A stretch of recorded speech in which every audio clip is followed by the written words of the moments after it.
Welcome to a journey through the history of art. We will travel along a timeline from the caves to the 19th century. My name is Dr. Jeanne Willette. Let's begin by making the familiar unfamiliar. One of the themes of this series has been the extraordinary lengths people will go to make art. How else do we explain the effort expended on the pyramids, the amazing precision of the Parthenon, except to say that culture matters, from the subsistence society of the people of the caves to the artists who found themselves having to create a new language for a new religion, Christianity. We have already discussed how a new visual culture based on a dehumanized version of classicism evolved in the East and the South, in Constantinople and Ravenna. The transition of the classical language of pagans into the spiritual cadences of the Christians seems fairly straightforward. But the situation in Northern and Western Europe was more complicated, for out here in modern-day Britain, France, Germany was the frontier of the Roman Empire. The reluctant dissident savages who shook off the thin veneer of civilization and devolved into the Dark Ages under the barbarians following the fall of Rome.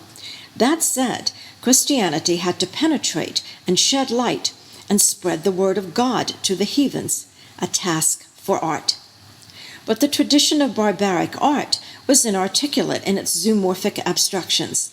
The great treasury of Sutton Hoo was a case in point. The barbaric style was small-scale, designed for ornament and decoration and portability, but not for communication of ideas. While we can see the relationship between barbarian art and the manuscript illumination in Great Britain, these magnificent designs are superb articulations of spiritual intensity and religious belief, inscribed on the carpet pages protecting the Word of God. But, as can be seen in the manuscripts, when the human figure appears, the simple representation of the body was utterly alien to these northern artists. The problem was acute. The Gospels had to be used by missionaries who needed to communicate Christian ideals and spiritual doctrines, only some of which lent themselves to symbolism. It was under Charlemagne that the Christians of Northern Europe created a new figurative and articulate language that could visualize the new religion by combining the inherited tradition of barbarian art with imported classicism. The strategy, conveyed vividly in Charlemagne's palace chapel at Aachen, or Aix-la-Chapelle, was appropriation and assimilation of Italian or classical elements to convey the Christian conquest of the pagans, while reviving the nostalgic memory of the Roman Empire. As the first Holy Roman Emperor, Charlemagne pulled together a mini-empire and dedicated his efforts to educating himself and his subjects, starting schools and monasteries and importing monks to his palace to copy ancient manuscripts and to write and illustrate Bibles and Gospels. Combining a belated version of Roman painting with abstract ornamentation, the art of the Carolingian Renaissance established an art of Christianity for these new converts.